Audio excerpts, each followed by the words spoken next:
Hey, fellow Geonteers, those of us who like our spirituality with a twist. So we are back continuing our series on the three bodies of the Buddha. We started talking about this thing, the Supreme Source, last time we all got together. And we're going to do a little bit more on that, but as these things go, sometimes these conversations find themselves to places that we weren't anticipating before the conversation even started. And we had one of the ones that's going to stand out in my mind, because I think it was a good example of a couple of people both making their own points, and they were both good, you know? And so anyways, we had gone on to this idea of talking about the nature of the relationship between the mind and the body, or the spirit and the body. And I had kind of brought up this question, which I guess we'll come back to, about everyone's always trying to put people into their bodies, you know, in the way we think about healthcare and the way we think about working with people now. Well, just let's ground them. And I was raising questions about that. And then Daniel was talking about his feelings about this and his thoughts about this. And he came up with this computer analogy. And I was extremely rude. And you were very cool about it. But I was like, it just hit this certain nerve in me, the conversation, not what you said. It's the nerve in me, you know? And it was like, it sparked a really, like, what I think was one of the conversations that we've had that I'll remember for a long time, because it was deep to something close to my heart that came up in this surprising way. And I thought it was really good. And we both, by the end, we were talking it through, and we both had our really good points. Yeah. So for me, it kind of boiled down to two things. It might come down to two different things for you, or whatever it comes down to. Well, let's just let's give the analogy again, just for yeah, the analogy. Do you want to do it, or do you want me to do it? You go for it. Oh, I get to go for it. Okay. So Daniel has this analogy he likes to use with patients, I think, especially, right? But probably people in general. Yeah, I mean, I think anytime that you're talking with somebody about these kinds of topics, in order to try and frame the discussion around something that you can reference. Yeah. So I was going to use this phrase for this. It's a Zen phrase, which is called expedient means. Okay. Which is the idea, like, you do something that will work for that person, right? You make a point of, like, presenting things in a way to match what will resonate with the person you're trying to make the connection with, which is very wise, obviously. Yeah. Right. Yeah. So as we continue to talk, I was like, okay, that's a good, I got the underlying idea. So your notion is something like, well, if we're going to talk about this complex issue, maybe one way of doing it is to kind of take the body as the hardware side. And let's say the body is the hardware, and let's take the mind as the software. Yeah. And talk about the interaction between the software and the hardware. Now, for me, I got to this thing. We'll get to my concern later, right? Sure. Yeah. But my concern was something like, well, one of the implications of that analogy really could be it's only the hardware. Because when we talk about computers and stuff, we don't necessarily think about that there's a separate software.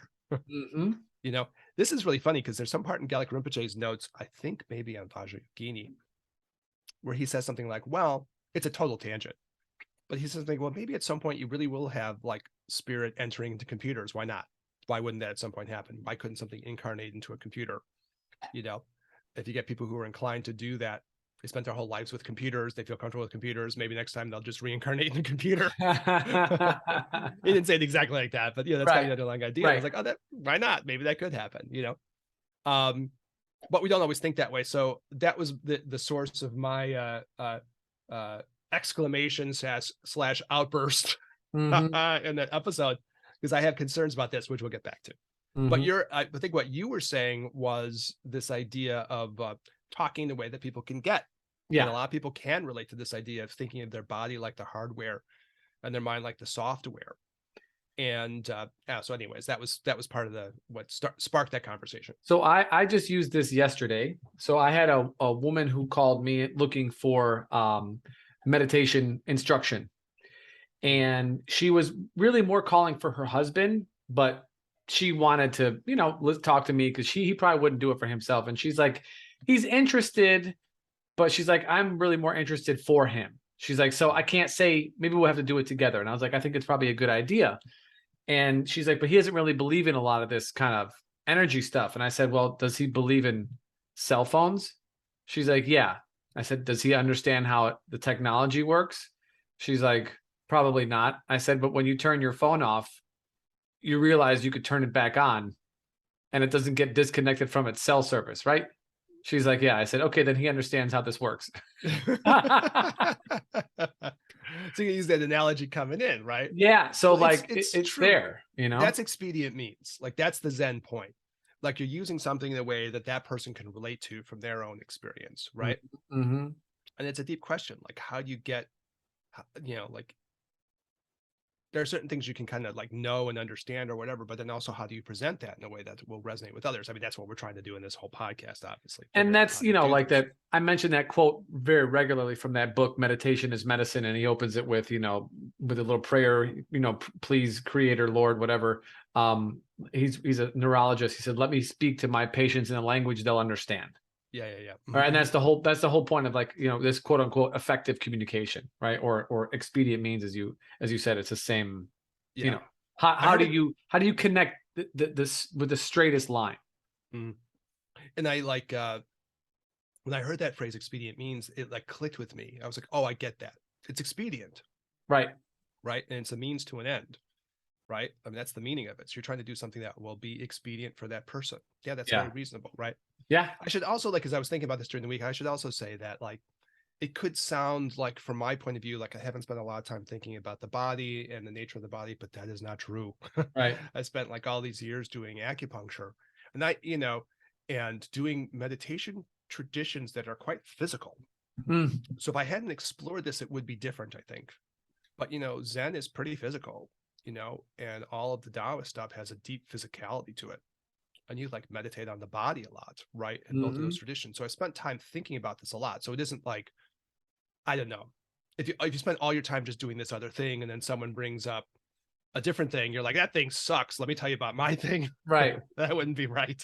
It's been very interesting for me. I'd say probably all things being equal, the Tibetan Buddhist world is a little bit more mental, right? Mm-hmm. And the Taoist and the Zen world is a little bit more physical. And I thought about both of these things and the ups and downs of it. And it's like someone who does Chinese medicine, I in no way would ever have any intention of like minimizing what you can do by working through the body. No Mm-hmm. way. You can do tons of stuff by working through the body. So especially for our people who are maybe like TCM people, obviously we have a audience from amongst that crowd, right? We have a connection with that crowd. And I'm definitely not trying to say that at all. There definitely is so many things you can do by working through the body that can be a benefit to the Shen and the spirit.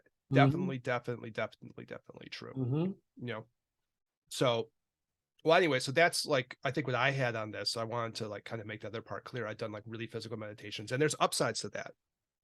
I'll add that last point. There can be a thing of like sometimes I've had the experience in like say the Tibetan Buddhist world.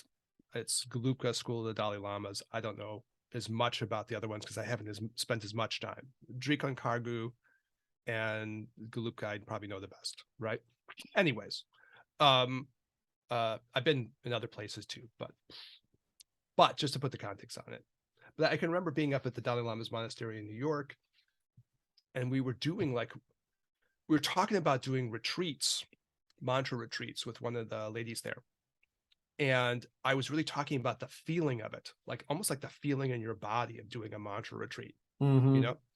And it was, I was using my example of one of the really, what they'd say, fierce practices, right? Which is Yamantaka, which is, a very strong meditation, image deity figure, big horns and like decent sized cock, holding all these arms, like it's very forceful. It's supposed to be a very forceful, strong image. And I had a great experience out in Ann Arbor, Gallic Rinpoche's retreat out there on Yamantaka. And there was a group of us, a couple of ladies and me, and we were on the back wall, like we were in the very back, last row. The cheap seats in the back, kind of right up against the wall, even against the windows. It was like wintertime retreat. It was a little nippy. We were huddled back there, and we were chanting away like a wall of Yamantaka. No fucking around. We were really chanting in our minds. You do the mantras in your head, so no one was saying anything, but you could just feel the energy of this Yamantaka, and it was so real and so physical. And I couldn't help thinking that meant more to me because I had done all of this Zen physical stuff before. And Mm. I had this feeling of embodying that thing because I had Mm-hmm. kind of worked with my body, if that makes sense. So I Mm-hmm. just wanted to, talk about that issue because I'm not in any way trying to minimize or denigrate what can be accomplished by meditating on the body or doing practices through the body like Tai Chi and Qigong, or the medical things that we do. Those things are really deep too. So it's not trying to be one-sided in that. Yeah, That's fair. Yeah, yeah, that's fair. Yeah, that's fair. It's an interesting response. Well, you're clarifying your point that you're not trying to minimize, body practices because it's been important for you, and but in general, right? Right. And it's what, it's part of what we do. It's, it's part of the equation for sure. It's a variable, but it's not really one that you can solve the equation without, because we're embodied beings currently. So you can't do the thing without the embodiment part, at least not in the way that we know, it's how we know how. This is our current, I guess I'd say different strokes for different folks, you know what I mean? But like I have done both of these things and I can see Sure. the power of both of them. Yeah. So the part that hit me, right? And I think we both had our kind of good points that we made in this. But like I said, it just sort of like it hit this nerve in me that because I obviously have a hink around this point. It was kind of like if you have like a funny tooth and then you just like have like some iced coffee or something, and it goes ding, it just hits me because it's such a very scientific materialist culture. Yeah. In so many ways, and that's a nerve in me.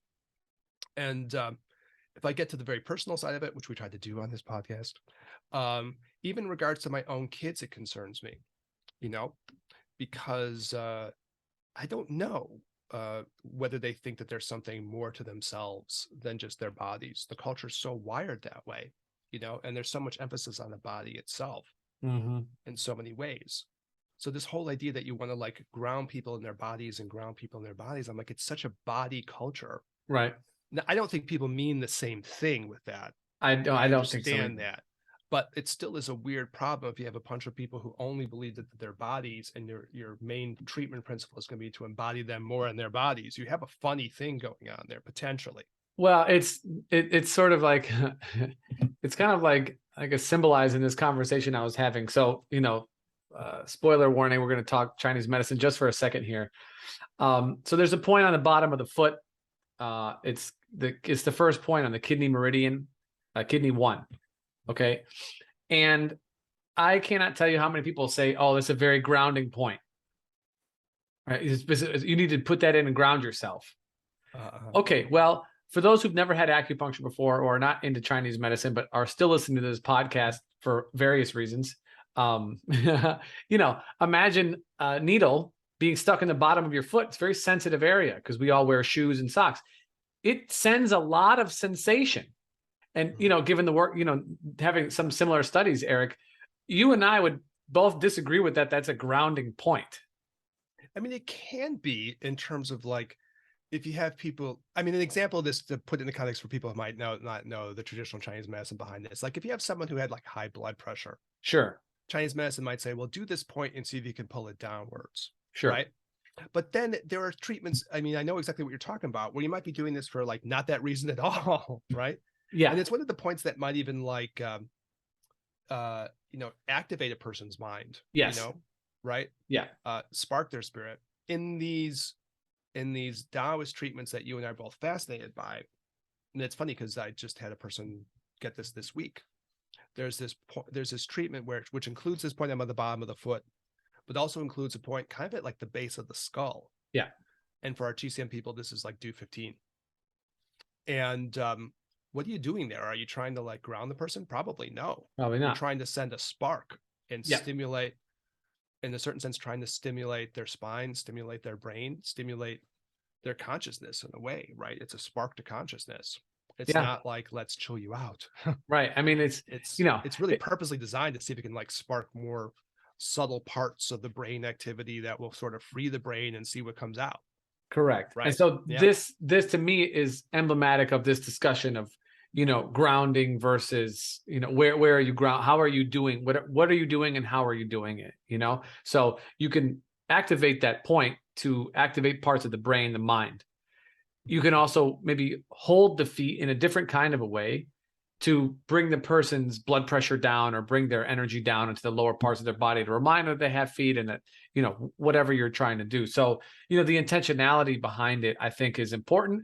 Context of where it is in the treatment too for TCM people, right? Right. And then, but in like in you the could change overall, needles around something and it'll give a different vibe to what you want it to do, right? sure, that, but then in the overall in the overarching theme of like ground, where are you grounding? Where are you placing?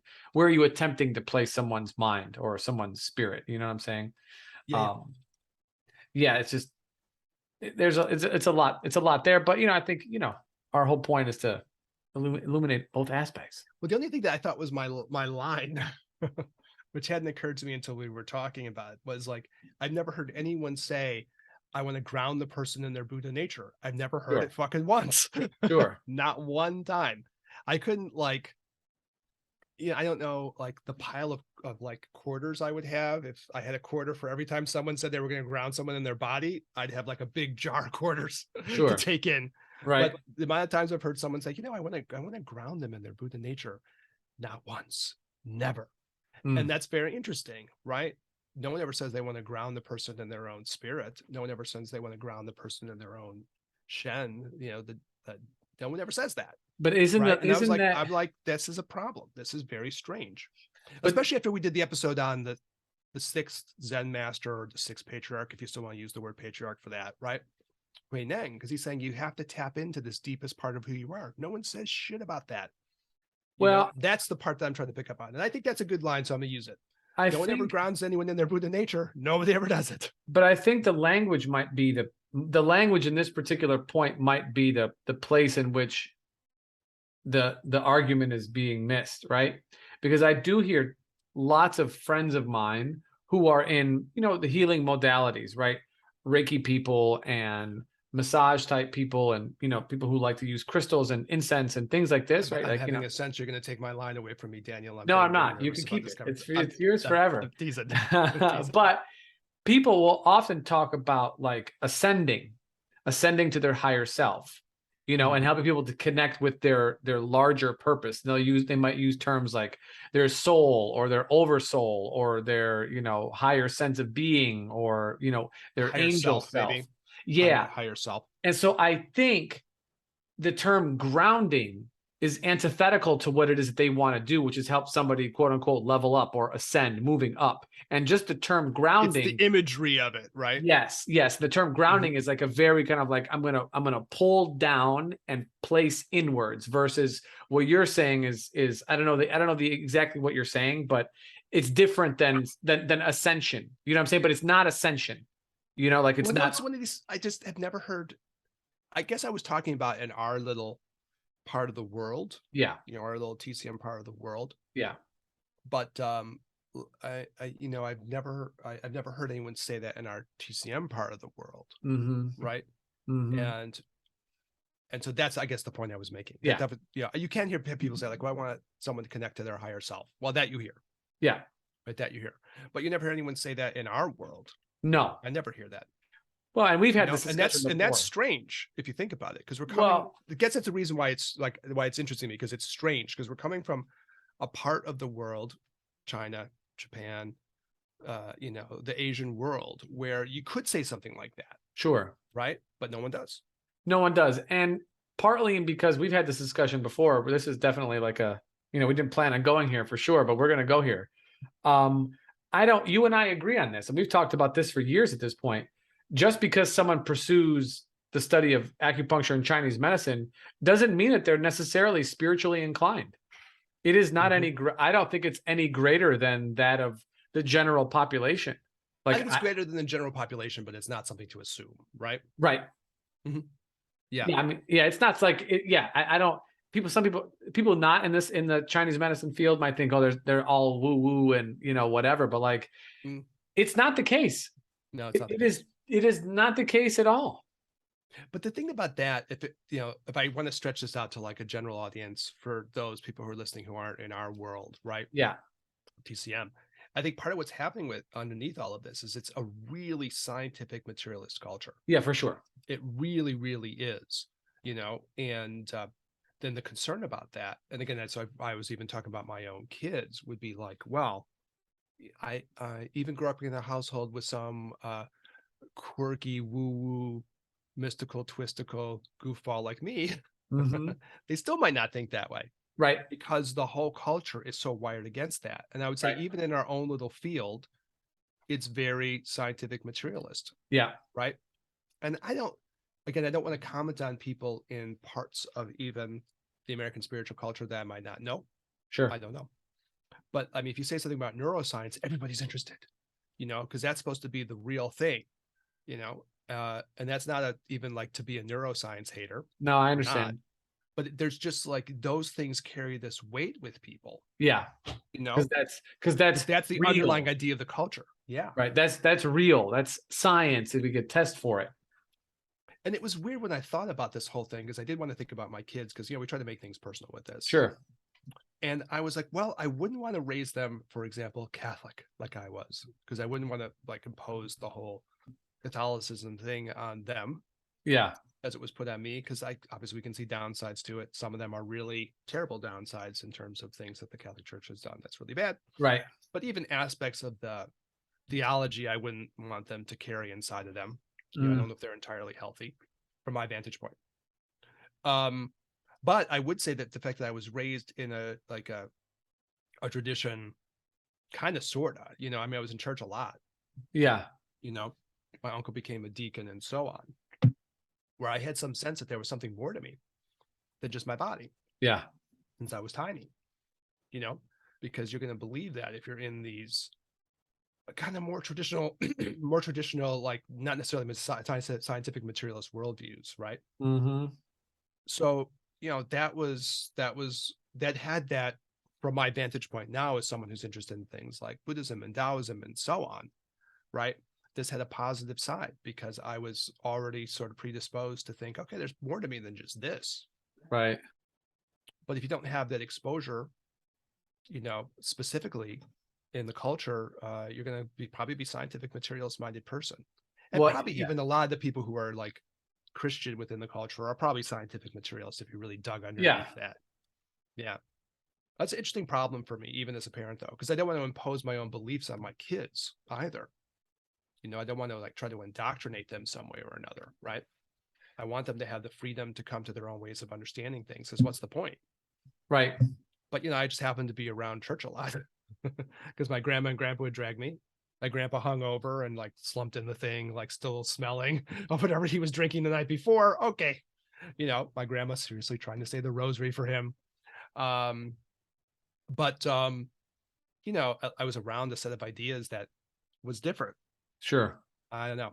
I know. What do you think about that whole? It's not, to me, it's not a small problem. I see it as a huge problem. It What do is you a think? problem. However, I'm glad this came up because I had this. I don't know. For me, it's a pretty deep realization, and you never know where you can find inspiration, right? So I Mm. was watching Bill Maher, Ah, and he had on.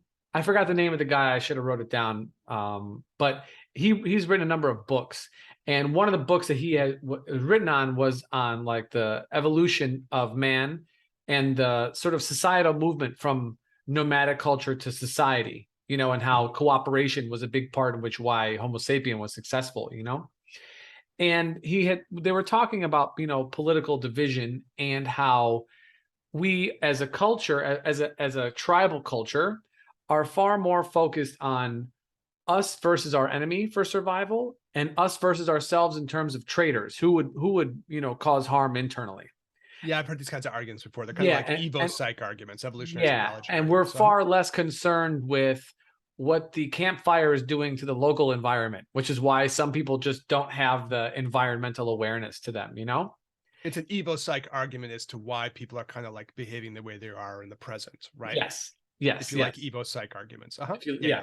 which I tend to think are quite useful, Oh, actually. you like them much more than me, Yeah, well, I mean, because it, but it that's gives cool though. But that's cool, it gives a frame of reference as to like, okay, you're looking for what's happening, but the No, what I love this part of the conversation because you're the one who's going to bring that part in, and so that's cool. I like it. And so what that did for me then is that then I took that to a larger perspective, and I think about all the stuff that I've learned from like hearing Gabor Mate write and speak, and people like him who really give a lot of credence to our genetics, and talk about the influence that we have inherited. And then it dawned on me at this point that like, well, part of what, you know, we are trying to do as people who are in pursuit of enlightenment, whatever this thing is, you know, is transcend not just what we are told, but also what we have inherited. And inherited not just from my grandparents, your grandparents, great, great, great, so on and so forth, but from humanity as a thing, Mm-hmm. right? All the natural and unconscious tendencies that made us successful at one point that are no longer in the same direction that we're trying to go, because we're looking beyond survival. We've transcended the Maslow's hierarchy of needs, and as we're moving up, you have to let go of some of the previous rungs in order to be able to ascend in this case, right? And so I had just been thinking of like, okay, if there are all these unconscious processes that are going on within my mind, the judgment of others, the prioritizing of self, even beyond what's required, quote unquote, required for my existence, why do I have such strong feelings towards them? Well, because there's a need for survival of myself and my own kin around me, and then maybe even some surrounding people around that. And the teachings of compassion transcend those things. And maybe not in the moment, you just go, okay, compassion, be nice to that person or whatever. But like, that's the goal. The goal is to leapfrog just your own limited view of what you think is important and who you think is important to be inclusive of all the other people. And thereby you are bucking against the thing that has made you successful as a species, because we don't no longer need to be in that state. And so now we have the opportunity, precious human life, and endowed with opportunity. And now we have the opportunity to take this moment and transcend those things. So it was a kind of a deep thing for me. And the talk of the software and the hardware comes into it, because the software is essentially being constantly developed, just like on your phone, just like on computers. The hardware does stay the same, and it develops if we do yogas or exercises or mindful practice, whatever we do, eating well and so on and so forth. But the software develops at a much faster state, a And much the faster. software will go in and try to like change the hardware. Exactly. Right. If your phone has to carry new software. I mean, I like I get the analogy. Yeah. So that's kind of the thing. And so then I'll wrap it up with this, is that like, as you go forth, you're essentially leaving behind all of the things that have made us successful as a species in order to return back to live in that way that you can now realize I don't have to be that way, right? I can be a different way, and I'm choosing it consciously, not unconsciously. I'd say something funny about this. This is so oddly synchronistic because it seems like this was happening over the past week. Yeah. Okay.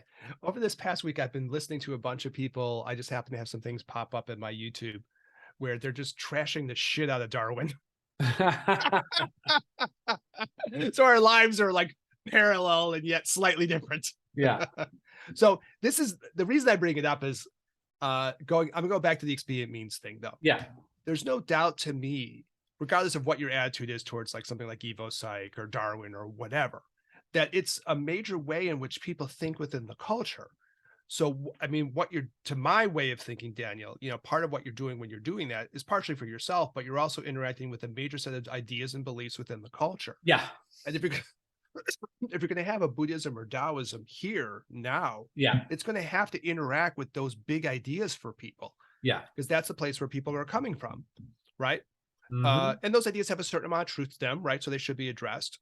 But even like in addition to that, there's the question of like, that's how people think. Yeah. Because that's just a big part of the culture. So I think you have to have a Buddhism or a Taoism to talk about that, or whatever you want, Buddhism, Taoism, Kabbalah, any Sufism, spiritual, or whatever. It has to kind of come to address these questions. Yeah. And I've had that thought too. And I try to do it in classes that they teach, on the grad level or whatever. I'm probably more critical of it, and you're probably more amenable to it, but that's fine. Either way, it's something where, it has to be talked about, right? Because this is like the big ideas that people are living within. Yeah. Right. And are living within them. Yes. They're living within them, and they're living within them. So to go through and talk about like, oh, can you get how the cell phone can download new stuff? Yeah. Then you understand software and hardware. This meditation will help you download new stuff, and that will tweak your hardware. Yeah. Right. That's how it stores it, by tweaking the hardware. Yeah. Hello. It's good, right? Yeah. It's a good analogy then, right? And the person can relate to it. Mm-hmm. Yeah. So it's the expedient means thing.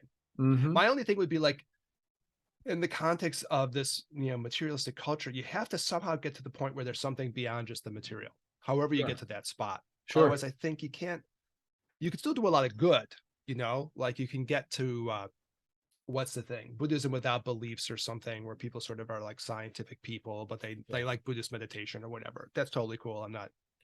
We're not trashing that anymore. Mhm. Maybe we did episodes that trashed it. I can't remember. We talked about it. I don't think we trashed it.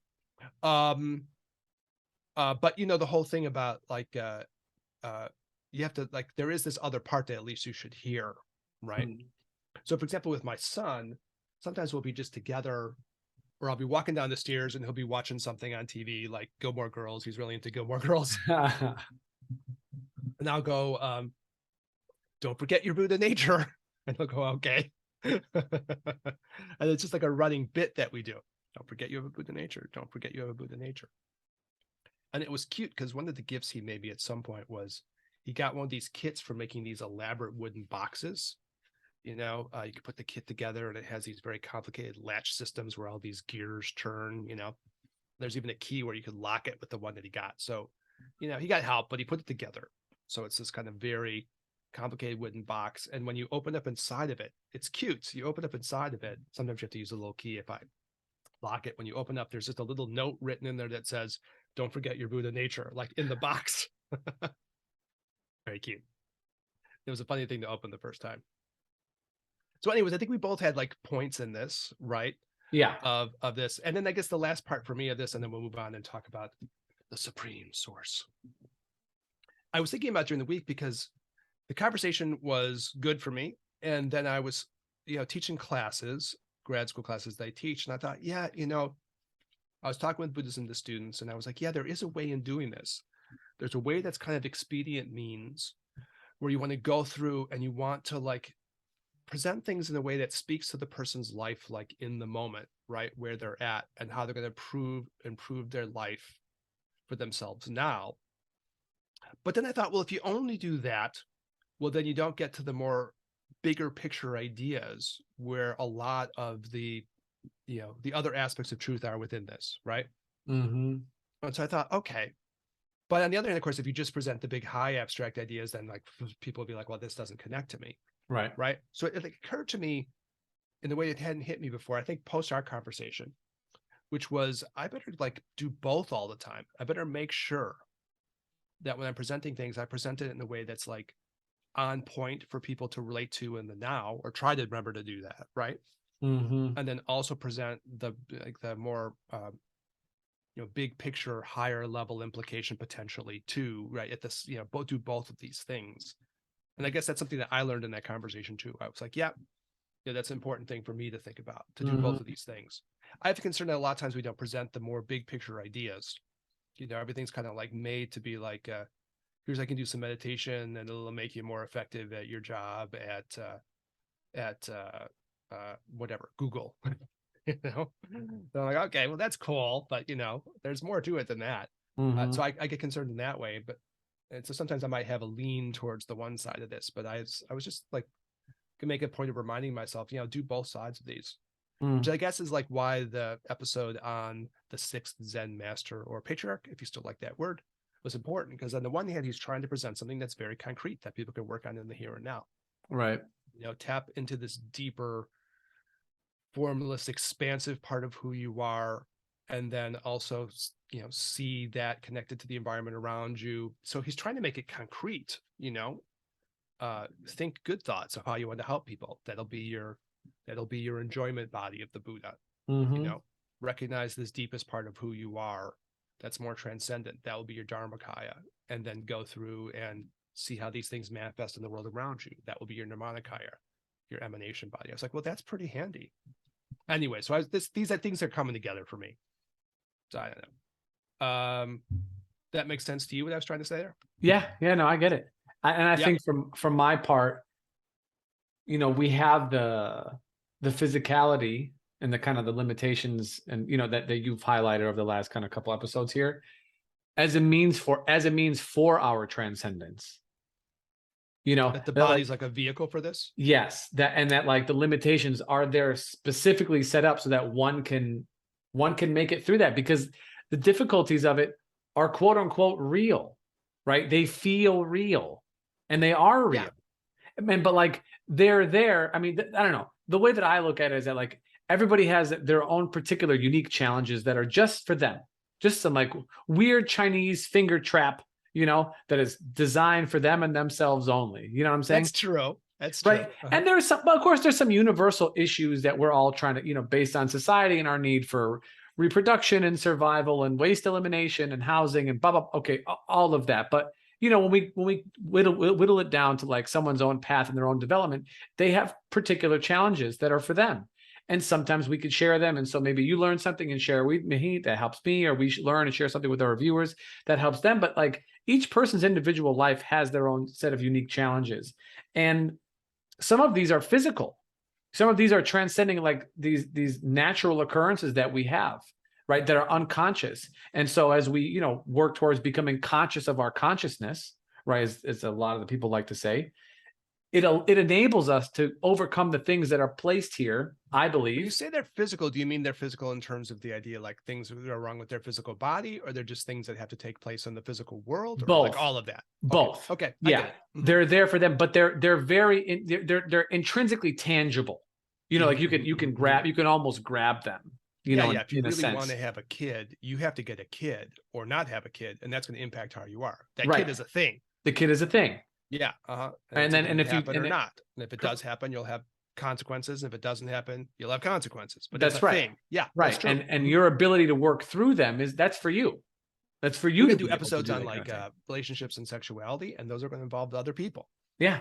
And their bodies and things in the universe. So it's true. Yeah. And so these kind of like, so the material aspect of our existence, I think, is almost inherent in our ability to transcend it. Yeah. Or in any case, we're interested in paths that do this. Otherwise, we wouldn't be out in the world doing what we're doing. Correct. Right? I guess you can take the attitude like I'm gonna pull away from everything and like I'll climb to a cave in the top of the Himalayas or the top of the Appalachians or on the Rocky Mountains, and I'll try to sequester myself in a cave. But we're not doing it. No, but even them, there'll be physical stuff there too. Yeah, they're doing physical stuff there. If I break my ankle and it's going to get gangrenous, and then I have a physical problem, right. whether I'm on the top of a mountain or not. Right. Right. I have more of a problem being on the top of the mountain, obviously. And what and some of the stories that that really impress people, of, let's say, whether they're true or not, but of Milarepa, right? You can go to his cave, and Milarepa is this. How would you explain him, Eric? Milarepa as a he's like one of these fundamental Tibetan Buddhist spiritual figures. Yeah. And there's all kinds of stories about him, and we haven't ever done his story like the way we did the sixth patriarch / Zen master. Right. We probably will at some point. Like there's all kinds of like deep backstory about all of his adventures and all the stuff that happened with him. But they would say he's the first lay person, non-reincarnated master of some. In some ways and like a real Tibetan figure doing this. He's important because he's a Tibetan. He's not an Indian person, right?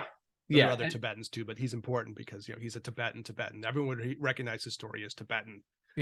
Almost quintessentially so in many ways, right? Yeah. And including the fact that he's like, killed people and like he did some black magic and booted some people. Like he does some shit that's like, exactly. But like you can go to, so they've supposedly identified his cave, and you can see his footprints in it, and you can see the on the top part of the cave that it's almost like scorched.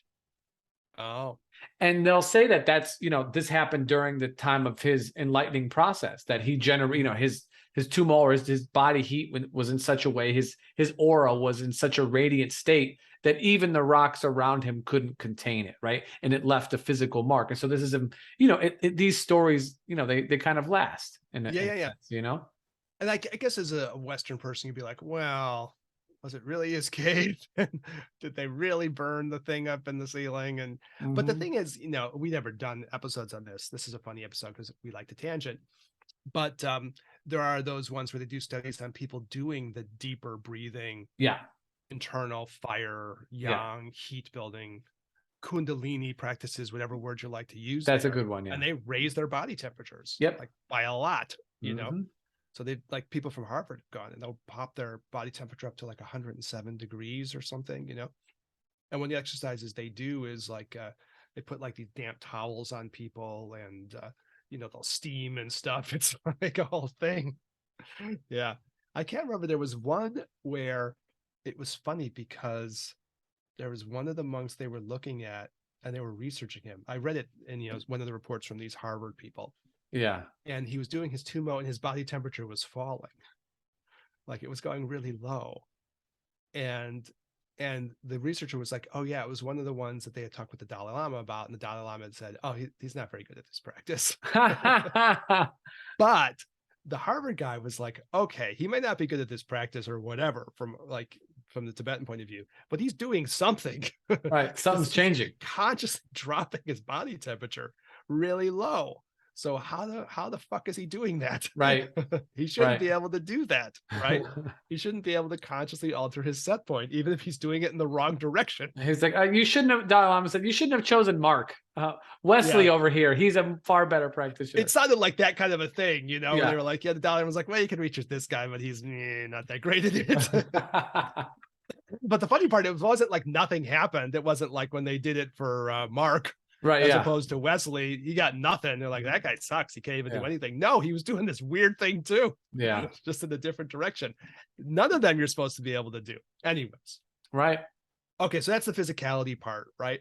And I've been doing these kind of tumo practices in my life too. I don't know how great I am at them, but they add a lot to my life. And it's a physical thing. So yeah, I hear you. There's a physical aspect to this. Mm-hmm. All right. Well, I guess we're transitioning to the last part of everything, the supreme source. Transition. Hard transition. What's not that hard of a transition? So part of the way this connects back to what we were talking about to me would be, if you can't get the idea there's something transcendent of your body, it's hard to connect to teachings like this. Yeah. I think it's hard because it's almost asking you to believe that there's something more. Yeah. Right. So we did this one last episode in this slightly twisty-turvy conversation we're having here. But I think it's coming together. And, the gist of that one is it's a very unique text in that it talks about this supreme source of everything and how everything is a manifestation of this supreme source. It uses a lot of different language for this. So sometimes it says supreme and a pure and total consciousness. Sometimes it says I'm self-arising wisdom. Sometimes it says I'm the ground of spirit and natural insight, wisdom. I don't know, maybe that's my language for that, but it definitely says supreme source, pure and total consciousness, self-arising wisdom. It says he himself is the womb from which all phenomenon originate. So there's this total like gender busting aspect to this too, right? Which is very interesting in our culture now, busting the genders apart. But so anyways, it's this amazing text from a Buddhist point of view, because it is so theistic. We talked about that last week, right? There's definitely a personification of this, and then some levels not, so it plays this game of to what extent do you want to call this a he or a she or a they or an it or whatever. All these different words seem like they could be applied here. So it's very theistic, and it's also kind of very Taoist. Those of people listening who have some interest in Taoism and background in that, because it talks about this source from which everything comes out. Yin and yang, though they don't use those words, but yin, yang, the 5 phases or the 5 elements, all the universe, all the different beings in the universe are just this manifestation of the supreme source. And it reminded me back to our Mary Kay episodes that we had back in the day where we did talk about this question. Sometimes you can see things as a source, but then you can also see that everything is a manifestation of this source. So you're always sort of in the sea of this source, right? You're always in this sea of wisdom and bliss and emptiness, if you want to make it like tantric sounding, right? But it's a very fascinating text, and it was one of the ones where I had read it, and I thought, oh, Daniel should really read this one too, because it kind of connects back to questions that you and I both have had, because we came from backgrounds that were theistic, right? And then we're also exposed a lot to things that are in Asian culture, right, that are not necessarily theistic.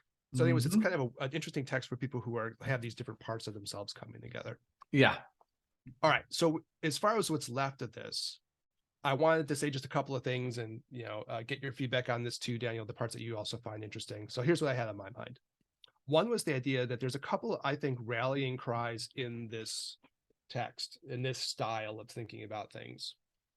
So the one part is what I was just talking about, this idea that you're supposed to see everything as the manifestation of this supreme source. So I kind of like, we both kind of chose a couple of little readings that we thought were relevant.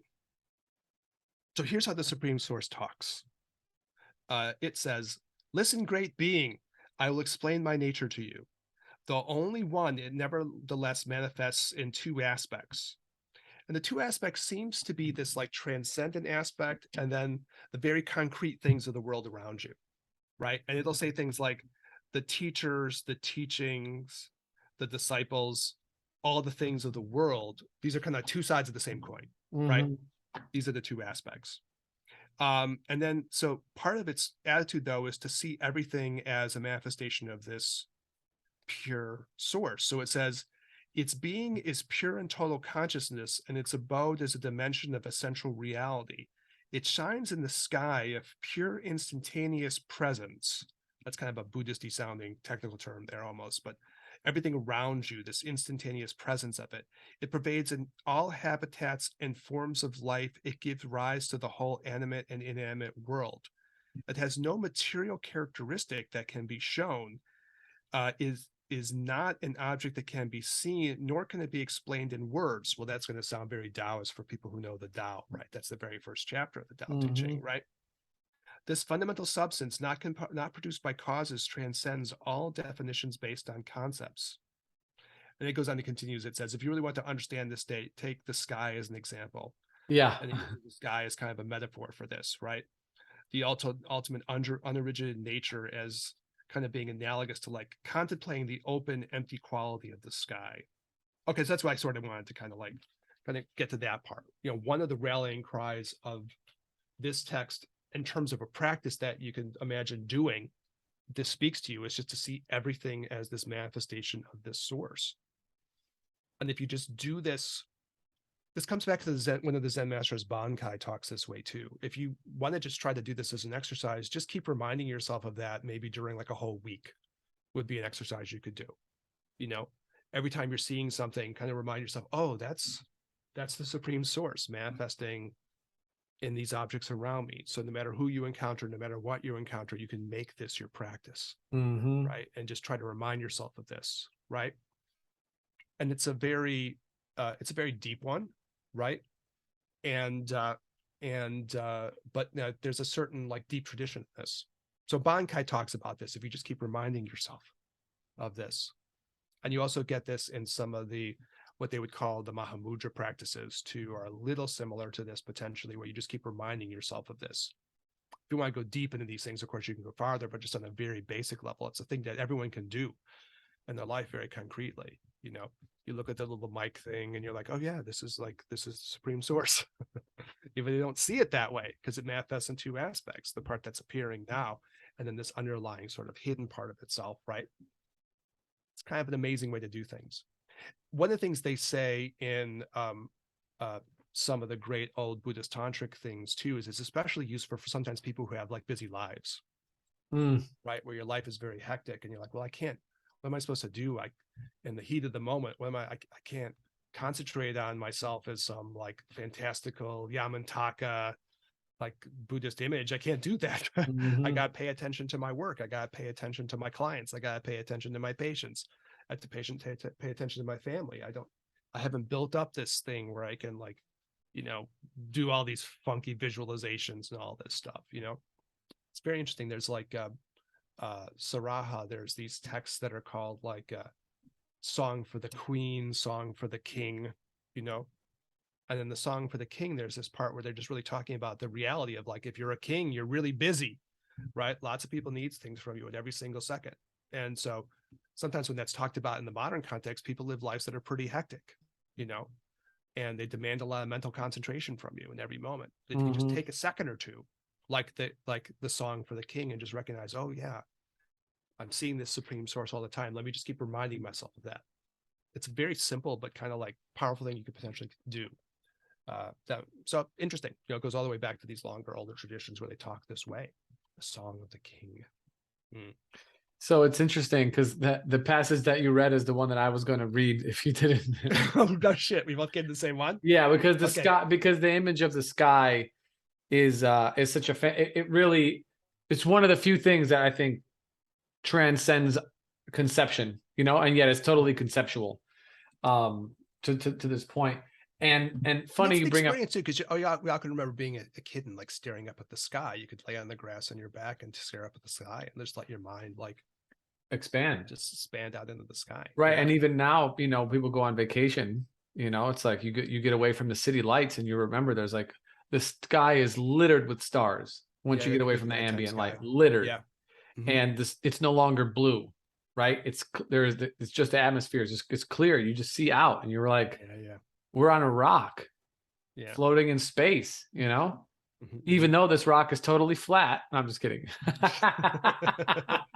Wait, have we ever mentioned that this podcast is a flat earther podcast? It's Yeah. another part.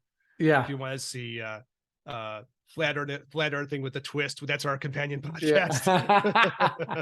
Yeah. Yeah, uh-huh. But I Yeah. actually I had this, so I do meditations with some friends, and we did one last night, and this was my meditation. Oh, the sky. No.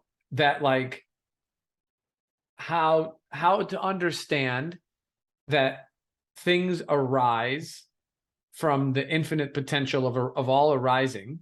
Mhm, mhm, mhm. They come from it and yet are still part of it at the same time. Yeah, yeah. And Yeah, I that get it. specifically consciousness is connected to its original source always.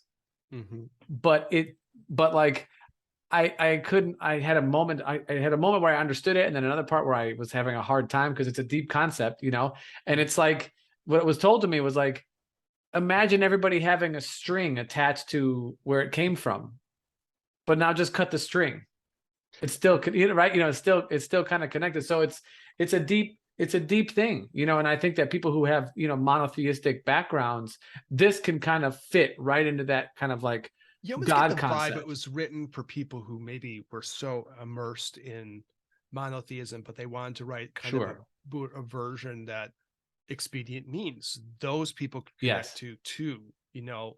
So I think it does. Everything comes together. Look at Jin and Tantra. Wow, it's coming to like it. I don't have my glass with me, to show that, Yeah. the Jin and Tantra this up. I don't have my Jin and Tantra glass with me. Oh well. But in any case, it's the idea that it will come together. It's coming together.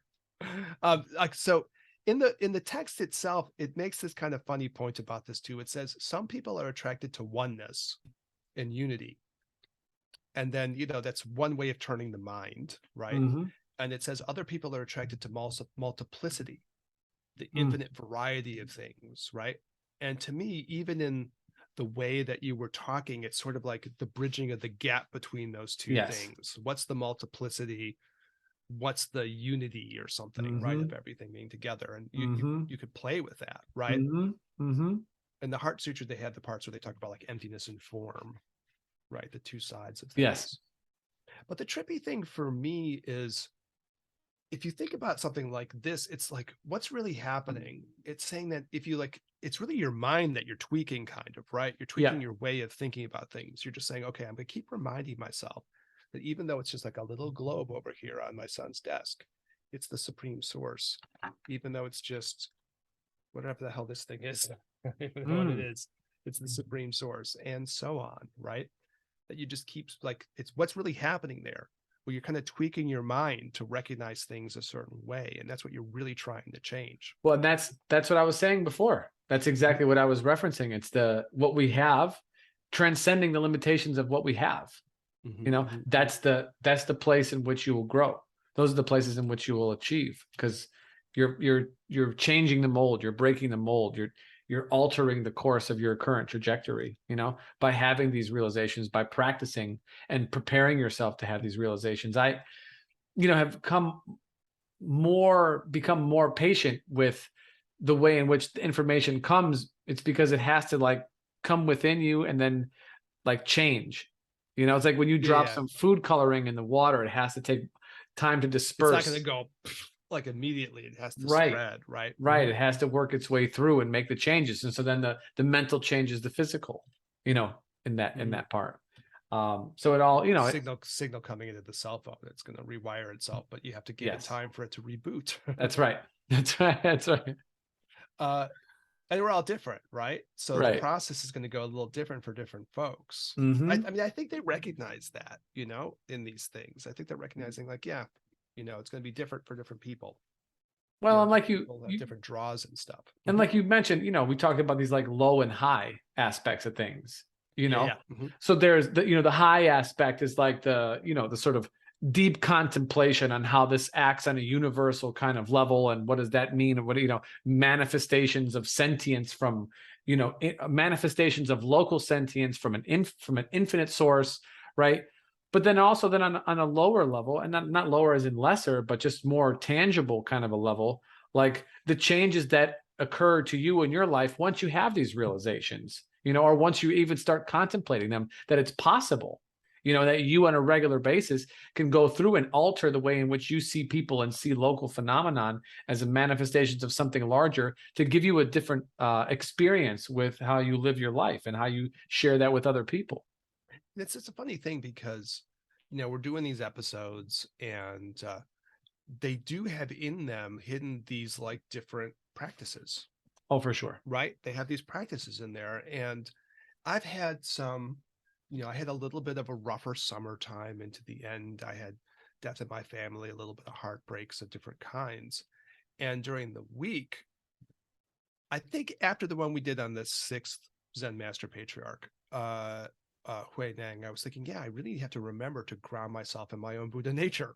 Really, put your money where your mouth is and really try to do it. And I could see that, that was very healing feeling to me, Mm-hmm. to go and like, let me purposely make the point of this. Let me follow the advice that we've just been talking about from the Platform Sutra. Let me make sure I do this. And then in the immediacy of doing that, then I like automatically felt like a lot better.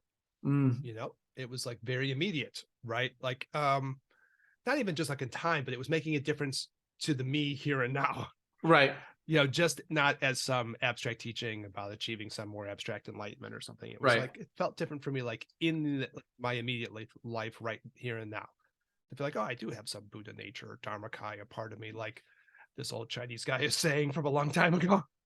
Let me see if I can feel it. And I was like, yeah, this feels a lot better, just to try to find this part of myself. Okay, so we were doing the part of this whole thing was to talk about ideas of the three bodies and what's that supposed to be about. And so as we get to the like maybe last two subjects on this at the end of this little episode where we're going to wrap up on the Supreme Source, this issue of the three bodies does come up here. And so to pull back to our whole series we've been doing, what does this thing have to do with this conversation about these three manifestations, or Kaya's body of enlightenment? Like, what's up with that, with as far as this little Supreme Source text goes? I shouldn't say little, this profound Supreme Source text goes. So it says, from this self-arising wisdom source thingy, there arises three natures that manifest as the three dimensions. Sometimes when they talk about things in Buddhism, they'll say there's like these three big sweeping aspects of nature: gross, subtle, and very subtle. And so it talks about that, and it talks about the sources and the teachers of enlightenment within all of this sort of these three levels of things. And it kind of starts to break them down. So here's what it tries to say. It tries to say the Dharmakaya aspect of things is kind of like the Supreme Source itself, which makes sense. This unborn aspect that transcends everything. And it uses the word secret to describe this idea. This is the secret idea, right? And that's supposed to be the Dharmakaya, truth body, reality body aspect of things. We've been talking about this for a few episodes now, trying to make this idea maybe more comfortable for people and looking at different angles on it. So that's this part. And we've heard this kind of thing before in Zen. They kind of talk this way too, right? Okay. Then it has this part where it wants to talk about this enjoyment manifestation or body, Sambhogakaya. As Robert Thurman points out, this is related to the word for orgasm. So it's talking about enjoyment, bliss, these kinds of things. And so it says, this is when like the person is able to have the perfect enjoyment of everything, probably by recognizing that everything is this supreme source. You'll start to have more and more joy in your experience of things. And it calls this the inner aspect of things, or the inner teaching. And then it says with the Nirmanakaya, then it kind of flips gears a little bit, and it says the capacity to emanate in any ways necessary to teach. Now we've seen like in some of the stuff when we have really high ideas, this could mean like things that would seem sort of even supernatural, right? This idea. Again, Robert Thurman likes to talk about that, to manifest as a marker. If the person needs a marker, or a piece of paper, if the person needs a piece of paper, Yeah, or he likes. Yeah, he let his. he likes to talk that way. Yeah, he'll say to whatsoever to whomsoever. Yeah, which has like that's a high idea, right? Yeah. Yeah.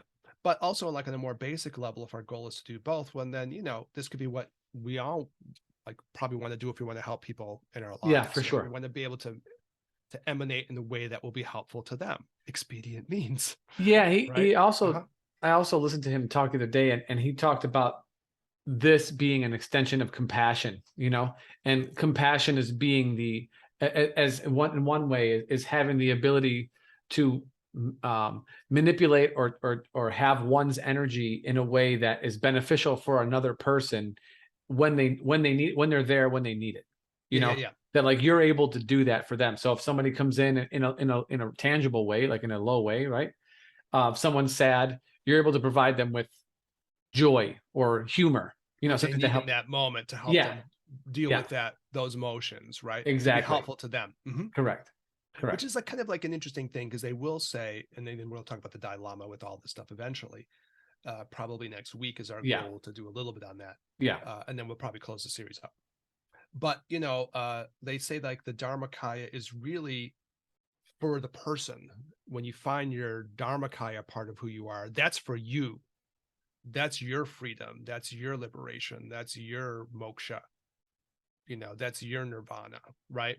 The ability to go and project this stuff out in ways that are a benefit to others. That's the Nirmanakaya part. That's the emanating part, that's the part that you have for other people. So I guess like what you were talking about, like at different times during these couple of episodes, the fact that you're emanating in a body or something like that is to, if you want to take the most positive attitude towards that, it's because you're trying to reach out to help other people. Mm-hmm. You can always do that. You start saying, well, what am I doing here in this body? You can say, well, I'm trying to be here to help other people. I was just talking with someone about this in the past week, where we had like kind of interesting conversation about like just that feeling. She listens to the podcast, and she was like, yeah, sometimes this conversation comes up of like, I don't even know I'm not from this planet. I'll say that occasionally. And she was like, yeah, that vibes with her. She knows that feeling. And then she spontaneously said something like, well, I guess if I'm here to try to like help some other people. And I was like, oh, that's it. Mm-hmm. Now you're a bodhisattva. Like instantaneously, you're a bodhisattva. The minute you have that attitude, right? You're in Bodhisattvaville. You're a being trying to seek enlightenment to help other people, right? Bodhisattva is extraterrestrial. I guess it is technically, right? You would feel extraterrestrial. So anyways, at the end of the Supreme Source, though, when you get to these three bodies things, there's kind of this weird blurring, because on the one hand, the Supreme Source is everything. Right. Yeah. On the other hand, you have these different levels or something, and they're trying to talk about that issue, the one and the many, the one thing and the multiplicities of things. So that's part of it. And I think there's some nice practical advice that people can use just for like, if this kind of thing speaks to you, you have ways of trying to think about this. How do I like imagine some of these things, contemplate some of these things, remind yourself of some of these things just in your everyday life, like in the Song of the King. Mm-hmm. The other thing that comes up with this is this idea of naturalism. And we can contrast this a little bit with the Dalai Lama presentation next week for different ways that speak to different people. But the other part that like is the rallying cry for this kind of approach or tradition is this idea to kind of like, because everything is a supreme source, just let it be. Let it be, Paul McCartney. Don't fuck with it. Just let it do its thing, you know? And that's a very powerful idea, you know? And it'll say like everything is going to kind of like perfectly manifest itself. So like let it flow. Or if you're a Taoist, be wu wei, let things flow and allow things to kind of do what they're going to do. And there's like sort of like a maybe kind of a set of famous verses around this. So I thought I would like throw them out there. Daniel will hear what you think about them too. Sure. It's kind of a good way of maybe putting a capper on this. Cap it up. So it says, as the Supreme Court source tends to talk, listen, great being! Exclamation point. The nature of the variety of phenomenon is non-dual. Okay, so there's some of that one in the many thing. Yet each phenomenon is beyond the limits of the mind, the conceptual mind, right? The authentic condition as it is does not become a concept, yet it manifests totally in form, always good. That's kind of the important part, right? All being already perfect, overcome the sickness of effort and remain naturally in self-perfection. This is contemplation. So that's sort of the verse there, right? And so you get this real, again, I'd say rallying cry of like naturalism, since everything is the supreme source. Just let that, recognize that, and then allow that to kind of be as it is. And then that way you're tapping into the deepest parts of things or something like that, because they're all this anyways, this kind of idea.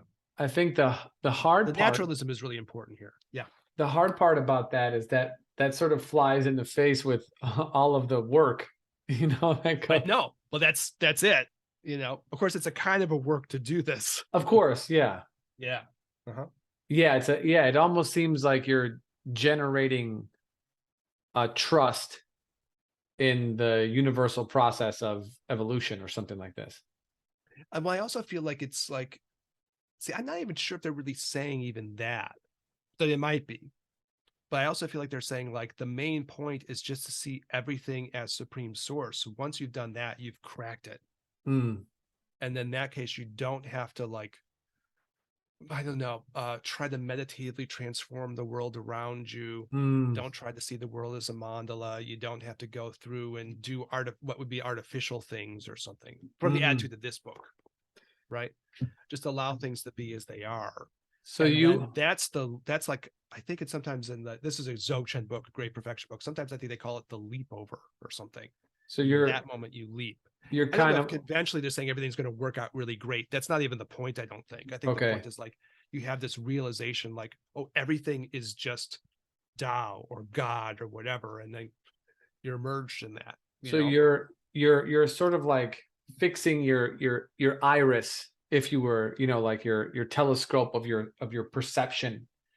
Yeah. To be penetrating through the mundane appearances. Yeah. To perceive the truth behind it all, that it is all supreme source always. Yeah, I think that's the main point. And this then is sort of like, when I'm talking about the work and what you're referencing in terms of like from a Vajrayana perspective, from a visualization perspective, an internal, and an external reflection on an internal practice, like a meditative technique perspective too, or something like that, right? That like that's a sort of like internal to external way of changing your perception to see your world around you as a Buddha field or as an enlightened space, one that you also occupy. Yes, I guess they're saying like, just since you're going to have two aspects, what you see as your mundane conception, you could still sort of know it's an illusion. Right. But behind the illusion is that everything is this supreme source. And that's like the technique, I guess you would say, right? The technique is actually that, And I suppose it's really interesting when you think about the evolution of things, because like Trump may still win the election, or, China will still invade Tibet, or global warming may still happen. Well, some of these are more likely to happen. Well, some are done deals. Right. Yeah. And some are like statistical, probabilities. That's correct. Yeah. So I don't think it's supposed to be the idea that, everything's going to turn out like on a relative level, like super awesome or something. You're waiting Right. for like, the wizard is going to like fix everything, you know, and all of a sudden it's going to look superficially super awesome. It may not, Mm-hmm. but behind it, there's this, I guess if you're being philosophically fancy, you might use the word like ontological truth or Yeah. something, that behind it all, no matter how it looks, you're within this sea of bliss or something. In a certain sense, that's the technique, though. You know what I mean? Mm-hmm. And And how in do a they weird way, reconcile? How do they reconcile with like suffering and things like this? I think from the point of view of a work like this, it's saying like, if you can tap into everything as being the supreme source, then it'll auto convert all of these experiences or something like that. And do you think that that would place one's as suffering as a technique or something. You know what I mean? and That's the trick. and would that then how would that then place one's where or how would that then place one's suffering in their own life? Well, I think there's a whole thing I remember reading about, like the Karmapa, you know, and I'm just like trying to use this as maybe a story to illustrate the point or And something. what's a karmapa? Oh, yeah, that's right. So the Karmapa is kind of like the equivalent of like the Dalai Lama. He's like the head of one of the schools of Tibetan Yeah. Buddhism. Yeah. So yeah, so anyways, so it's like the Karmapa that passed away recently, within I can't remember how many years ago, like within the last few decades or something. I can't Yeah. remember exactly, but Maybe in like late 80s or something. yeah. But in any case, like he had cancer, and you were like, well, he should be in tons of pain, but he's not, or at least he isn't showing it in any way, you know. And and part of the idea was it's because he was in this zone, Mm. right? And it changes your relationship even to like that kind of like physical pain and suffering and those kinds of things. Mm.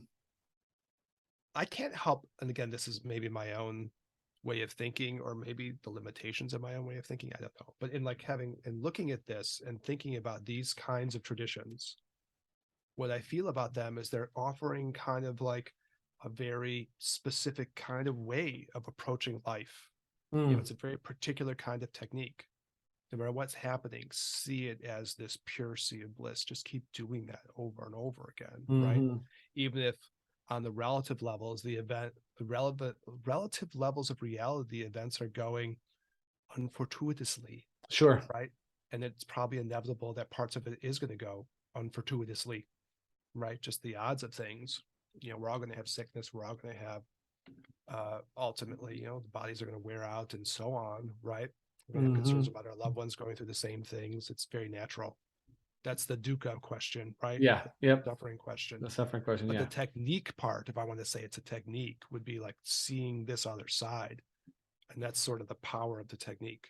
Because that's the great perfection, I guess you'd say, technique. Yeah. Yeah. Because I will say, and we have to wrap up in just a few minutes here, but I will say when I get to some states like I was in last night, which, requires, it requires multiple sessions a day, and it requires, for me, good yoga practice, exercise, and then a good while first to settle in, probably 20, 25 minutes. Again, after I practice multiple times in a day, then I get into like an extremely deep state, and these questions will arise naturally. They kind of just come up. They're like, oh, hey, do you ever consider this or whatever? And then I get to a point where like, I feel like I'm thinking a little bit too much, or I'm analyzing a little bit too much. And there's just some voice that I've heard, I don't know, a dozen times in the last year. It's like, you're there.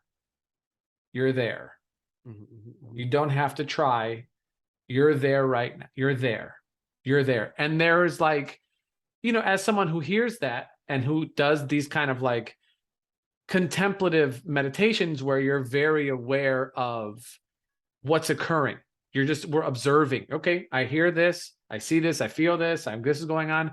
You don't take anything, at least I don't take anything, even if it's deep wisdom. I'm not like, oh yes, I'm finished now, I'm gonna go get up and go get my, whatever, my tea, like you take it and you chalk it up on your little chalkboard and you go about your business, and then you reflect on it and see, does this have truth for me? Is this a thing for me? But I will say that like it's come up numerous times, and part of me wants to give it credit, not because I'm like, oh, I'm there, I'm done. No, but like from the view of like the supreme source, you are already there, Yeah, you yeah, yeah. know? And And it's so a night, so so this fits. that's the position that the text is saying. This song is called "The Cuckoo of Presence." Mhm. I know how cuckoo, like the poem we were just looking at, that little verse. I don't know how cuckoo translates, but it's like it's a bird call, right? Trying to say, "Hey, cuckoo or cock-a-doodle doo or whatever, Mhm. Mhm. I'm here behind every object." Mm. So that's the method, you would say. And I guess the idea, and I take conversations with people, like even talking with Gallic Rinpoche about this back in the day, that I have some vibe in this direction. Oh, for You know, sure. it's like that's the training then, so though I think the way this kind of approach, let's just say it's an approach, right? Yeah. Yep. It's supposed to work is you're always reminding yourself, wait a minute, if you want to be theistic, that's God. That's not just a globe. Right. That's God. Right. This is not just a cell phone. This is the Tao. Oh, This is not just a marker. This is the supreme source. right. But you're Like not all just the time, you're supposed to be saying that to yourself. And it's supposed to trigger in the person who's doing the practice a kind of a feeling of bliss and emptiness and whatever. And you're training yourself in that space so that even when something adverse happens, which inevitably it's going to happen, probably right? today. You can go into that space. Well, Right. hopefully not as bad as, I mean, if we want to talk about real suffering, Well, right. Yeah. yeah, hopefully you can keep finding your way back to that space. And then maybe ultimately you're like the Karmapa, even though you're sick. There you go. Right. You can still find your way back to this space. The last little verse goes something like, listen, great being, understand the real meaning thus, exclamation point. All that appears is one in the fundamental condition. Let nobody correct it, exclamation point. And the supreme unaltered equality abides the state of knowledge of non-discursive Dharmakaya. So you're supposed to somehow get to that zone, even when you're sitting there just doing your other stuff. You're driving in the car, you're sitting in the office pouring yourself a cup of coffee. You're supposed to always be reminding yourself to go back to this place. And I guess when you meditate, you work on that when you're still, right? Where you can kind of work on that part of it more. Right. You know what I mean? And then when you're out in the world, you just keep reminding yourself to go back to that thing, especially if you found it in your meditative practice. It's something like that. It's a very particular style. Yeah. Right. And a way of being in the world. But it has an argument behind it. Yeah. Everything is the supreme source. And then it has, like, I guess we would say, a technique of what you're supposed to do with that. You don't have to change stuff around you, like visualize and do other things. You can let things be what they are as long as you keep recognizing underneath. Yeah. And again, as far as maybe what could be helpful with people, this is also be something that's supposed to be easier to do in busy life. And you're constantly having things being bombarded at you, if you can always just learn how to do that part. Not easy, but it has on the one hand not easy, but on the other hand, like, easy in the sense that it's a simple move, right? It's a simple move. You can just keep doing it. So this, I think we talked about this before, and we probably got to wrap in a second here, but in the Sufi Muslim practice, or in the Sufi Muslim tradition, when they go to mosque to pray, it's called zikr, ziqr or zikr, zikr. To mean to remember or something. And that's exactly right. It means to remember. Yeah, to remember. Right. Remember that God is the source of all creation. Yeah. And then you're practicing saying mantra, different names of God, over and over and over again to remind yourself of this very thing. Yeah. Because that's like the technique to like trigger your brain to go in that direction or something. Yeah. But sometimes in this Dzogchen thing, it's like, well, let's do this it's a kind of leap over, right? Yeah. Let's go through and let's just go and say, we could do a mantra, and mantras are beautiful. Yeah.